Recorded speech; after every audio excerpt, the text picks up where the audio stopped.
This week on the 1044, we take a look at a rumored shortage of fuel this summer, which could be a direct result of a lack of tanker drivers.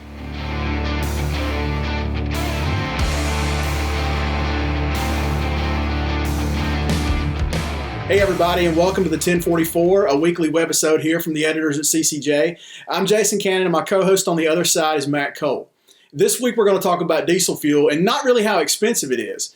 If you've already made summer vacation plans, you're not alone. Thanks to the vaccine rollout and some loosening COVID restrictions, people are expected to head to the highway this summer in record numbers, and the demand for fuel is expected to reach pre-pandemic levels. You know, that could be problematic for a tanker industry that's currently seeing upwards of 25% of its trucks parked due to a lack of drivers. In 2019, the National Tank Truck Carriers Association said that about 10% of its petro-tank members reported having trucks sitting idle. That number now is up to about 25%. There's really a couple of factors in play here. One, tank drivers tend to skew a little older against the industry average, which is still in the mid to low 50 range, just because that industry requires so much experience and so many certifications. A lot of drivers in the dip of the pandemic, they simply retired. Others, if they were furloughed, they either stayed there or they found work in a different industry. With driving schools closed, there simply wasn't a new crop of applicants from which these tanker carriers could pull from. And there's also the drug clearinghouse to think about. Since its implementation in January of last year, more than 69,000 drivers have been tagged with a drug violation. 14,000 of the total is from just this year through March, but more than 41,000 of those drivers have yet to start their return to duty status as of last month. Ron Streblow, who's the executive vice president of the National Tank Truck Carriers, agreed that retirement and drivers being removed from service via the clearinghouse are leading contributors to a tank driver shortage.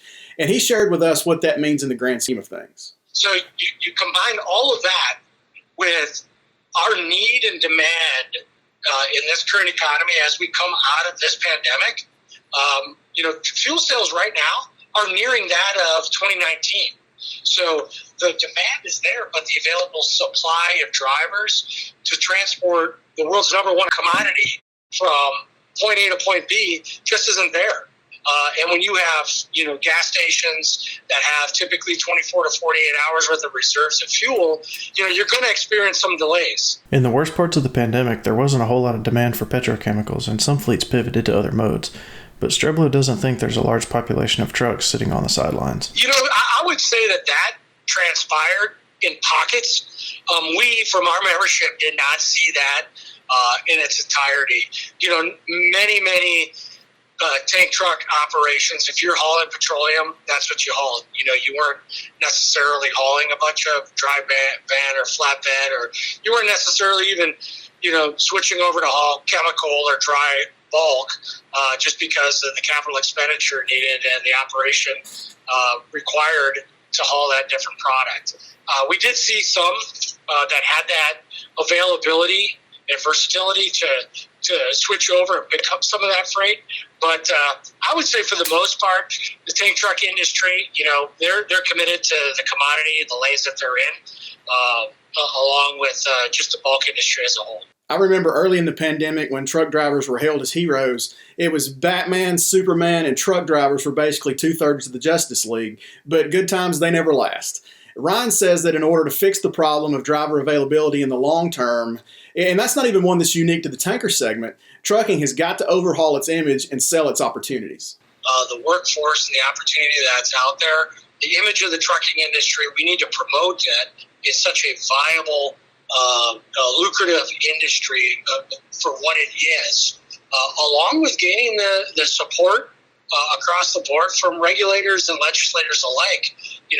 There'll be some efforts that we'll look for to get them to help influence the professional driver to come on over to the tank truck industry. And that could be anything from the consolidation of some credentialing and streamlining that process so it's not so cumbersome for a driver to gain that, along with encouragement from our federal government to, again, put a light on the industry and how important it is, not just to the American people, but the economy as a whole. One near-term solution that's been floated is an hours of service waiver for fuel haulers. The National Association of Truck Stop Operators, the National Association of Convenience Stores, the Energy Marketers of America, and the Society of Independent Gasoline Marketers of America late last month sent a letter to FMCSA Acting Administrator Mira Joshi seeking just that. Ryan says his group was asked to co-sign that letter but declined. He tells us why.